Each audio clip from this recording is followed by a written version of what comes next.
Hello दोस्तों, welcome to XM study. XM study में आप लोगों का स्वागत है। एक्सएम स्टडी के तरफ से बिहार अमीन के बारे में जितना भी इन्फॉर्मेशन आता है आपको सबसे पहले और सबसे सटीक इन्फॉर्मेशन लाता हूँ। सो आप चैनल को सब्सक्राइब करना ना भूलें, क्योंकि जैसे ही वीडियो अपलोड होगा आप लोगों को नोटिफिकेशन मिल जाएगा। आज मैं आप लोगों को बिहार अमीन के बारे में एक न्यू इन्फॉर्मेशन लेके आया हूँ। 3 इन्फॉर्मेशन बताऊँगा।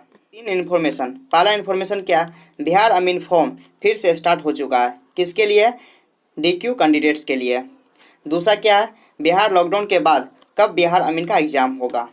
तीसरा इन्फॉर्मेशन क्या है, बिहार अमीन का प्रिपरेशन कैसे करें और प्रैक्टिस कहाँ करें। ये तीनों इन्फॉर्मेशन मैं इस वीडियो में बताऊंगा। चलिए शुरू करते हैं।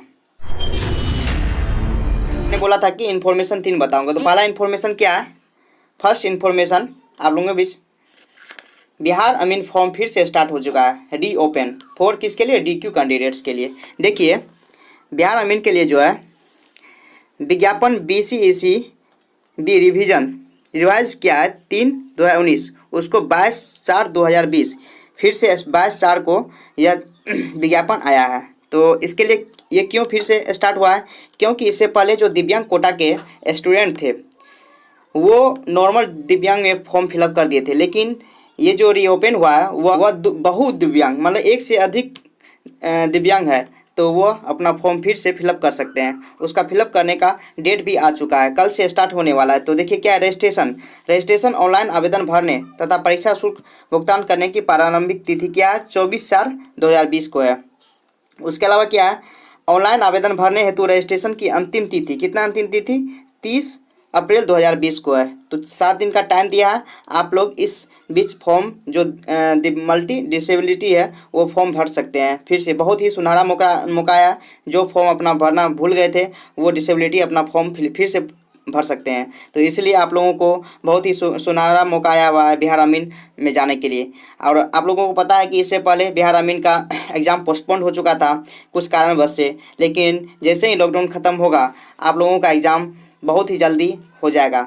तो मैं आप लोगों को बताऊंगा बाद में कि कब एग्ज़ाम होगा और उसका प्रिपरेशन कैसे करेंगे। तो देखिए उसके बाद क्या दिया हुआ है 4 नंबर में, रजिस्टर अभ्यर्थी द्वारा आवेदन भरने एवं चालान डेबिट कार्ड बैंकों के माध्यम से परीक्षा शुल्क भुगतान करने की अंतिम तिथि जो है 2 मई 2020 तक दिया गया। लेकिन इसमें स्पष्ट तरह से लिखा दिया है कि CBT प्रस्तावित परीक्षा CBT की तिथि टू बी नोटिफाइड लेट, बाद में ये नोटिफाइड किया जाएगा कि कब एग्ज़ाम CBT एग्ज़ाम होगा।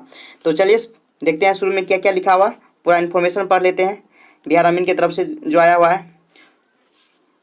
इसमें लिखा है कि राजस्व एवं भूमि सुचार विभाग बिहार सरकार द्वारा संसूचित अभियोजना के अनुसार राजस्व एवं भूमि सुधार विभाग के अधीन अमीन के पदों पर नियुक्ति हेतु CBT के आधार पर पैनल निर्माण हेतु सुयोग्य अभ्यर्थियों से विहित प्रपत्र दिनांक 23/12/2019 से 22/1/2020 तक की अवधि में ऑनलाइन आवेदन आमंत्रित किए गए थे, जिसमें दिव्यांग कोटा के अभ्यर्थियों के लिए बहुत दिव्यांग का उल्लेख नहीं था। उस टाइम जो था दिव्यांग कोटा जो दिया हुआ था उसमें क्या था, बहुत दिव्यांग का उल्लेख नहीं किया हुआ था, लेकिन इस बार स्पष्ट तरह से बहुत दिव्यांग का उल्लेख कर दिया गया, इसलिए फिर से फॉर्म फिलअप हो चुका है।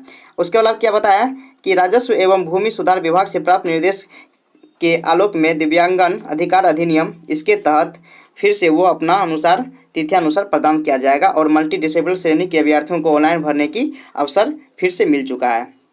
वैसे अभ्यर्थी जो बहुदिव्यांग श्रेणी के अंतर्गत आते हैं परंतु आवेदन में उल्लेख नहीं होने के कारण विकलांगता को किसी अन्य श्रेणी का चयन कर पूर्ण रूप से आवेदन भरे हैं, उन्हें पुनः आवेदन भरने की आवश्यकता नहीं है।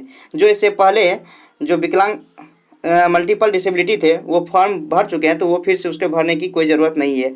उसी से उसको जैसे ही डॉक्यूमेंट वेरिफिकेशन होगा उस टाइम उसका कर लिया जाएगा, उसमें कोई दिक्कत नहीं आएगी। उसके बाद बल्कि उन्हें गलती सुधारने हेतु तथा यथा समय एडिट का मौका दिया जाएगा। जैसे ही लॉकडाउन खत्म होगा उसके बाद क्या होगा, गलती सुधारने हेतु जो है उसके बाद एडिट का मौका दिया जाएगा। एडिट होने के बाद फिर आप लोगों का एग्ज़ाम होगा। तो उसके अलावा क्या बोला है, उसके बाद देखिए क्या बोला है कि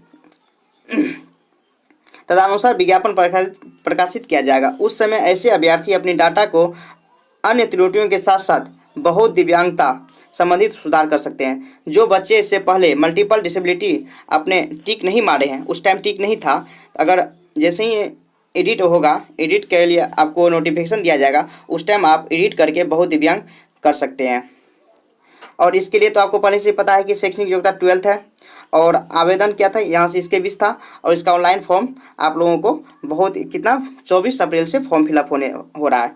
तो आप लोगों को जानकारी मिल चुकी होगी कि जो बहुत दिव्यांग स्टूडेंट है वो अभी से फॉर्म 24 तारीख से फॉर्म फिलअप कर सकते हैं और 30 तारीख उसका अंतिम डेट है। लेकिन जो बच्चे इससे पहले फॉर्म भर चुके हैं उसको टाइम दिया जाएगा एडिट करने का। उस टाइम आप एडिट कर सकते हैं और उसके बाद आप बहु दिव्यांग कर लीजिएगा। अब इसके बाद मैं आप लोगों को सेकेंड इन्फॉर्मेशन बताने जा रहा हूँ, जो बताया था इससे पहले वीडियो में कि जो लॉकडाउन के बाद बिहार अमीन का एग्जाम कब होगा। तो देखिए लॉकडाउन जैसे ही खत्म हुआ, देखिए अभी लॉकडाउन मुझे लग रहा है कि लॉकडाउन अक्टूबर नवंबर के आसपास खत्म होगी पूर्ण रूप से लॉकडाउन। और अक्टूबर नवंबर जैसे ही खत्म होगी उस टाइम क्या बिहार का आप लोगों को पता है कि जो इलेक्शन होने वाला है अक्टूबर नवंबर। तो आप मान करके रखिए कि इस साल जो है बिहार अमीन का एग्ज़ाम नहीं होगा, क्योंकि जैसे ही अक्टूबर नवंबर होगा तो इलेक्शन होगा। इलेक्शन के बाद जैसे ही रिजल्ट आएगा, रिजल्ट होने के बाद 2-3 महीना लग जाएगा। तो हम मुझे लग रहा है कि नेक्स्ट ईयर इसका एग्ज़ाम होगा। और नेक्स्ट ईयर कब होगा, वही जनवरी या फरवरी। पिछले साल, इस साल जो फरवरी में था वही अगले साल 2021 में फरवरी के आसपास होगा। इसलिए आप लोगों को बहुत ही ज़्यादा ड्यूरेशन मिल चुका है एग्ज़ाम प्रिपरेशन करने का। और यह बहुत ही सुनहरा मौका है आप लोगों को बिहार अमीन में जाने के लिए, क्योंकि ऐसा मौका फिर आप लोगों को बिहार सरकार नहीं देगी। क्योंकि जैसे ही इसका लोग टोटल प्रक्रिया हो जाएगा, जो बच्चे इसमें सेलेक्ट हो जाएंगे, उसके अलावा उसके बाद ये फॉर्म बहुत ही 5 साल 6 साल के बाद आएगा। इसलिए आप लोग प्रिपरेशन जोर शोर से कीजिए, क्योंकि यह आप लोगों का लास्ट मौका है बिहार अमीन का। इससे पहले बीटेक के लिए भी आ चुका है और आपको डिप्लोमा के लिए भी आ चुका है, लेकिन नॉर्मल कैंडिडेट के लिए नहीं आया था। इसलिए ये आप लोगों को बहुत ही बड़ी मौका है। अब मैं आप लोगों को बताने जा रहा हूँ थर्ड इन्फॉर्मेशन। क्या है थर्ड इन्फॉर्मेशन? बिहार अमीन का प्रिपरेशन कैसे करें। ये बहुत ही इंपॉर्टेंट है कि बिहार अमीन का प्रिपरेशन कैसे करें, तो और प्रैक्टिस कहाँ से करें। देखिए बिहार अमीन का प्रिपरेशन करने के लिए ज़्यादा कुछ नहीं करना है। फर्स्ट पॉइंट क्या है कि बिहार अमीन का जो सिलेबस है वो सिलेबस आप लोग देखिए। मैथमेटिक्स है 25 क्वेश्चन है, 50 नंबर क्वेश्चन आप लोगों को जीके जीएस से है, हिंदी से है। ये टोटल आप लोगों को क्वेश्चन पूछा जाएगा और साइंस से रिलेटेड क्वेश्चन है। तो मेरे चैनल पे एक्सएम स्टडी पे आप रेगुलर विजिट कीजिए, क्योंकि वहाँ पे मैं रेगुलर आप लोगों को बिहार अमीन से रिलेटेड प्रैक्टिस सेट देता रहता हूँ। और आप लोगों का अगर डिमांड है तो मैं आप लोगों को क्लास भी करवाऊँगा। अगर आप लोग डिमांड करें स्टूडेंट तो मैं आप लोगों को क्लास करवाऊँगा, उसके साथ साथ प्रैक्टिस सेट डेली दूंगा और घर के लिए भी दूंगा। इसलिए आप लोग मेरे चैनल पर ज़रूर विजिट कीजिए। और इसके साथ थैंक यू गाइस। अगर वीडियो अच्छा लगा हो तो प्लीज़ लाइक और शेयर कीजिए अपने दोस्तों के बीच, क्योंकि हर किसी को ये इन्फॉर्मेशन मिलना चाहिए।